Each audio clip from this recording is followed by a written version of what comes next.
Le portail citoyen.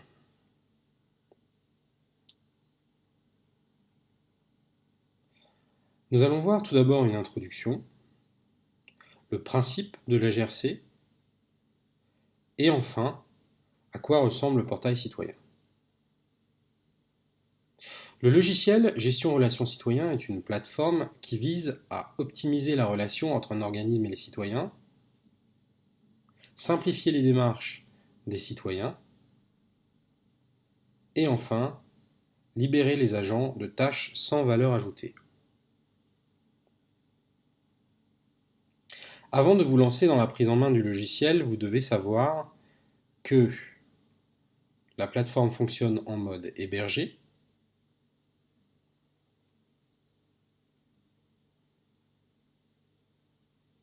La plateforme est utilisable sur tablette ou smartphone. L'ergonomie de cet outil est particulièrement simple et intuitive. Le citoyen saisit la mairie par le canal de son choix. Les demandes sont transmises à la plateforme. L'agent d'accueil traite la demande ou la transmet à un autre service. Le service attributaire reçoit les demandes et le citoyen reçoit des notifications et peut suivre ses demandes.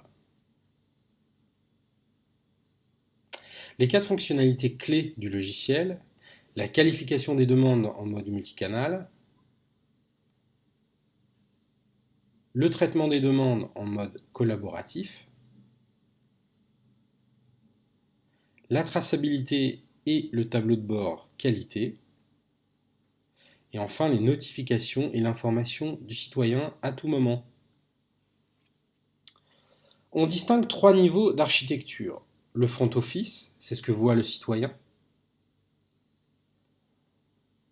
Le middle office, c'est-à-dire le service qui supervise ou qualifie les demandes ou qui les enregistre en mode présentiel. Et enfin, le back office, c'est-à-dire le service qui traite les demandes.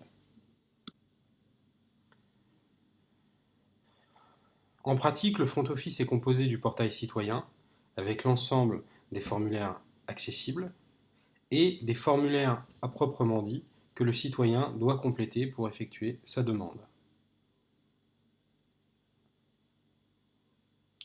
Le middle office est composé de la partie guichet, où l'agent de l'accueil va pouvoir saisir la demande dans un formulaire avec les coordonnées du demandeur, la formulation de la demande et également l'insertion de pièces jointes.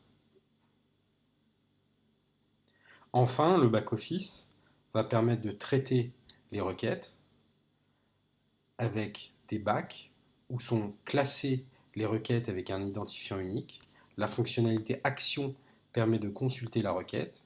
Il y a trois onglets: Information, qui récapitule les informations du formulaire, coordonnées, texte de la demande, pièces jointes. Un onglet Traitement, qui permet de classer la demande automatiquement selon des réponses prédéfinies ou de demander des éléments complémentaires. Et enfin un onglet Échange, qui récapitule l'historique de la relation citoyen. Maintenant, nous allons nous mettre dans la peau d'un citoyen et accéder au portail citoyen pour voir ensemble son ergonomie, comment est-ce qu'un citoyen effectue sa demande avec ou sans compte, comment il suit l'avancement de sa demande, et enfin, comment est-ce qu'il reçoit la réponse à sa demande. Tout d'abord, le téléservice est mis à disposition sur le site internet ou l'application mobile de la collectivité. Le citoyen peut faire la démarche sans ouvrir un compte citoyen. Ce compte n'est pas obligatoire sauf pour certaines démarches nécessitant une liaison avec un espace famille. Donc nous allons commencer par aller dans la partie démarche en ligne. Nous allons donc arriver sur le portail citoyen avec deux blocs, un bloc d'identification et de création de compte et un bloc permettant de faire des demandes. Nous allons par exemple commencer par effectuer une demande de signalement de dépôt sauvage. Donc Victoria Hugo commence à compléter son email, victoria.hugo@yopmail.com, compléter son nom, Hugo, son prénom Victoria, sa civilité, Madame, puis compléter l'adresse qui est normalisée à partir des bases de données La Poste, donc aux 2 rues de la Maladrie.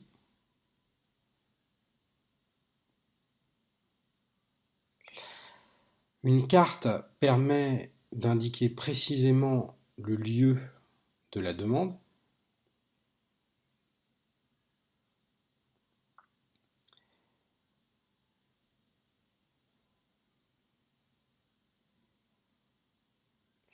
Et une zone de texte permet de saisir le texte d'accompagnement. Ici, le signalement d'un dépôt sauvage. Il est également possible et souhaitable d'ajouter une pièce jointe, ici une photo du dépôt sauvage, et d'envoyer sa requête. Immédiatement, un numéro de ticket s'affiche. La démarche a bien été reçue par les services de la mairie. En consultant ma messagerie, je vais pouvoir voir ma requête et accéder à son état d'avancement. Le nom est demandé, puisqu'aucun compte citoyen n'a été créé, et le tableau de bord de la demande s'affiche avec un récapitulatif de la demande. Madame Hugo a décidé d'effectuer une nouvelle demande et va créer son compte citoyen. Elle commence par compléter les différents champs nécessaires, puis clique sur Suite pour recevoir le mail de confirmation. En ouvrant sa messagerie, on voit bien qu'elle a reçu le mail d'activation de compte. Il suffit de cliquer pour que l'activation soit effective. En recopiant le mot de passe et en retournant sur la page de connexion, Madame Hugo va pouvoir accéder à son espace et saisir directement des démarches en ligne sans avoir à ressaisir un certain nombre d'informations la concernant. Elle va ainsi pouvoir directement saisir l'objet de sa nouvelle demande, une demande de place en crèche, compléter son message et enfin l'envoyer. Une fois la demande envoyée, il est possible de cliquer sur Voir ma requête pour accéder au tableau de bord de ma demande.